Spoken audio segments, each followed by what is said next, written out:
Hey everyone, this is Kirsten here, and today I want to talk to you about a very important topic, which is overtraining and your hormones.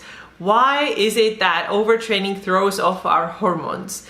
Maybe you know that this has happened to you too. Maybe you have experienced things like sleep issues or bad digestion or period problems. All these can be caused by high cortisol, and today I'm going to tell you why this is the case. Later in the video, we're also going to get into low cortisol, when that happens, why this is a bad thing, and what you can do about that so you can start feeling better. Overtraining can be working out too much. It can mean working out too intensely too often. It can also mean doing long duration of workouts. So one example is long distance running, which many of us do. I did for years and years and years and years, so many years. Here's the thing, the cortisol gets elevated when the body thinks that we are in a dangerous situation. The body thinks that maybe we are running away from somebody, someone's chasing us, and so it's getting our body ready for this action. We have to run away. So now it shoots up the cortisol. That's how we have more fire in our muscles, our heartbeats is getting faster so that we can run away. So now similar situation can happen when we just run on a treadmill. The body doesn't know that we are not running away from dangerous situation. It doesn't know that. It doesn't know that we are trying to burn our cookies or earn our dinner. It responds the same way. It sends us a lot of cortisol because it thinks that we have to deal with this issue. Now, the problem becomes when the cortisol stays too high. And when we exercise normally and recover normally, then yes, the cortisol goes up, but it also drops down. Let's say that you go to the gym, you do your simple strength training session, 4 or 5 different lifts, you lift the weights, you put them back down, and then you complete your workout and your cortisol then drops.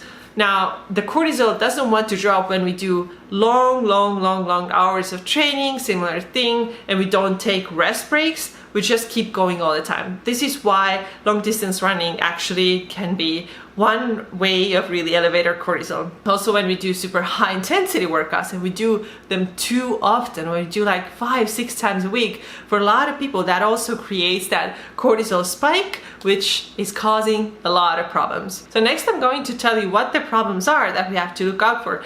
So chronically elevated cortisol can definitely mess with our other hormones too.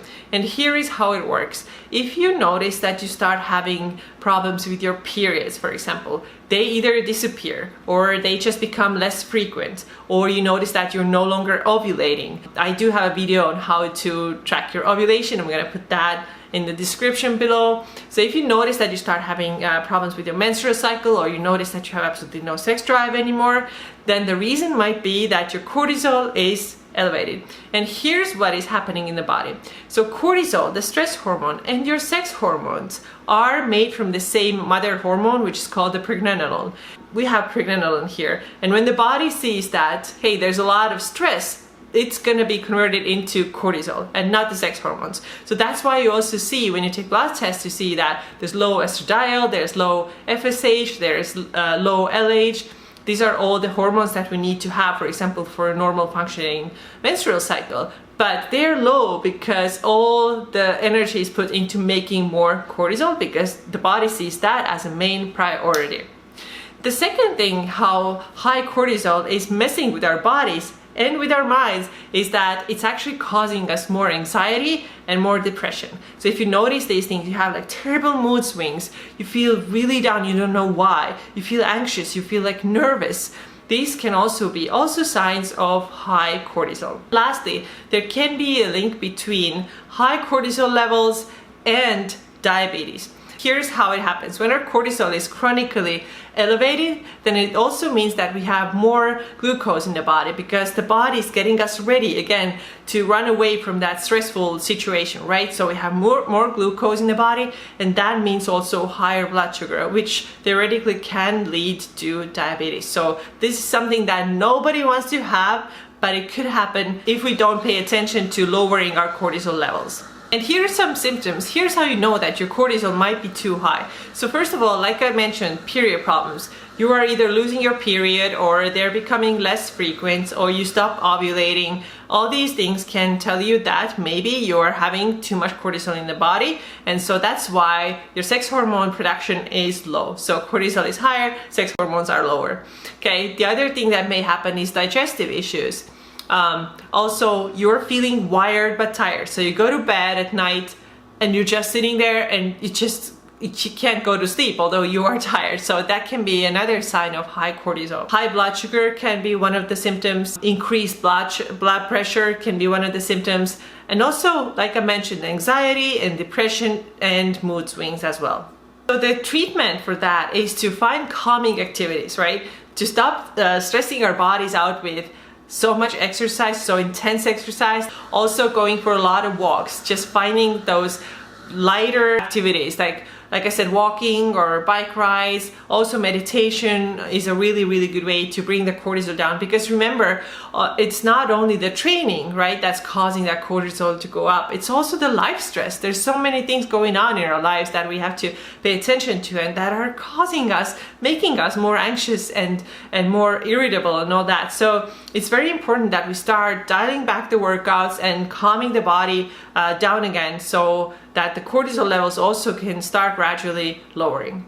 Now, what happens if we don't deal with it, if we don't pay any attention to this high cortisol? Next thing that happens is that our brain starts sensing that, hey, there's a lot of cortisol in the body, I'm not going to make any more. And that may sound like a good idea, because isn't that what we wanted? But it didn't happen because we were doing calming activities. It happened because we just had too much cortisol in the body, and the brain just decided, okay, we don't need that much, we're gonna slow down the production. So when that starts happening, then your cortisol levels actually may start to normalize, but at the same time we still have the symptoms.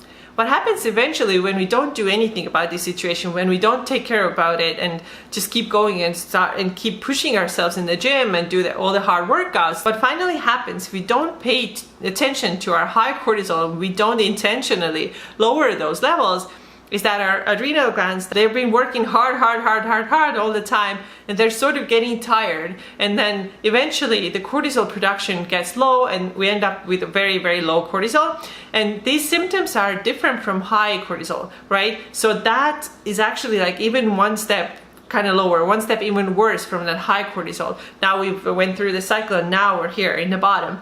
And the symptoms, the biggest difference is that now we're tired all the time. We're not wired, right? Not wired and tired the way we were in high cortisol state. Now we're super exhausted all the time. Doesn't matter how much we sleep, we never wake up feeling rested. Never. It's just you constantly want to sleep like 10, 12, 16 hours.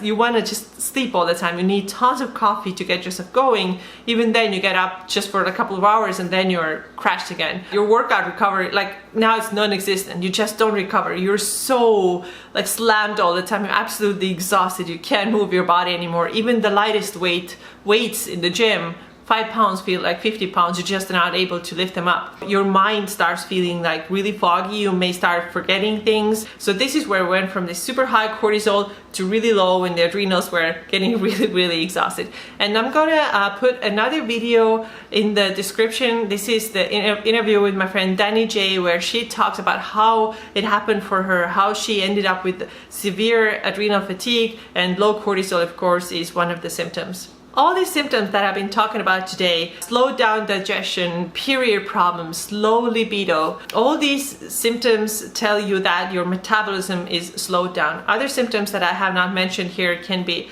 hair loss, or your skin is getting really dry, your nails are really brittle, your body temperature is low, so you're feeling really cold all the time, and everybody around you is like, what's up? Why are you so cold? It's warm outside. And you're like, no, it's not warm. I am really cold. So these are all symptoms that our metabolism is slowing down. And that happens because we do those high intensity workouts that demand a lot of energy. At the same time, there's a very good chance that we're also not eating enough. So that's even more pressure on the body. And the body is trying to operate on this very low number of calories that we're barely giving any calories to it. Our metabolism adapts to it. It just does not have the resources to put into all these things. And that's why it only picks a few, the most important ones. Okay, we gotta keep that breathing going, we gotta keep that heart beating, but we do not have the energy for the rest of the stuff. Like keeping your period is not the necessity here. It's not the most important thing. It's not important that you get pregnant right now. So your body just starts to prioritize what is important and what isn't, and that's why we lose some of these functions in the body.